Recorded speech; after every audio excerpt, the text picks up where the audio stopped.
Sirang power supply? Mahirap malaman kung ayos pa or sira na. Gamit ang tool na ito, pwede nyo nang matest at ma-check yung voltage ng power supply kung stable pa o hindi. Binili ko nga pala itong power supply tester sa Shopee kasi last time nasira yung ating PC sa Master AP Sonet. Ayaw niya bumukas, namamatay lang kagad kapag pinipindot ko yung power button, and chinek ko na lahat, nagawa na natin lahat ng basic troubleshooting, kaso ayaw talaga gumana. And nakita ko itong pang test ng PSU para ma-check kung unstable or stable pa yung voltage na nagkukos ng hindi pag-on ng PC, kaya chinek out na natin. Dito ite-testing ko muna sa PSU na to. Ayos po ito, no? And ite-test natin kung ano ba itsura ng ayos na PSU, kung stable or unstable ba yung voltage niya, and functioning lahat ng cable. Meron nga pala itong saksakan ng lahat ng cable sa power supply. 24 pin, 4 pin, kung meron mang 8 pin, tsaka 6 pin, meron din. Meron din para sa Molex connector para ma-check yung 12 volts at 5 volts na. Then isasaksak na natin yung PSU sa 220 volts. Ayan, umilaw na siya, at kung maririnig nyo,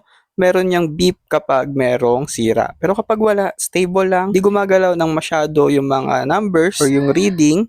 Yan, ayos po yung ating PSU.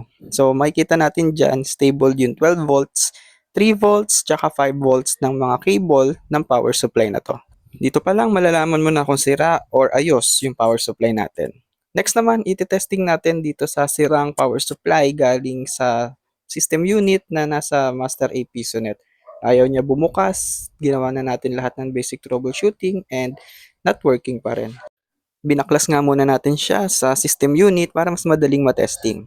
Ayan, isasaksak natin kung working pa talaga yung PSU na to or hindi. So, sinaksak ko na yung tester sa mga cables, sasaksak natin yung 220 volts. Meron kayong maririnig na beep sound kapag not working yung PSU. And syempre, ayan, hindi stable yung voltahe niya.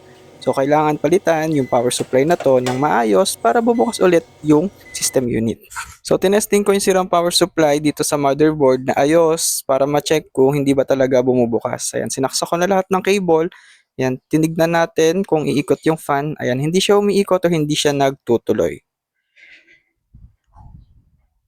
Check naman natin yung working na power supply. Yan, sinaksak natin ulit and ayun, bumukas siya. Tumuloy yung kanyang ikot ng fan and working yung power supply na to. Kung may natutunan kayo sa video na to mga paps, like, share, and subscribe. Check out dyan na sa baba yung power supply tester. Thank you!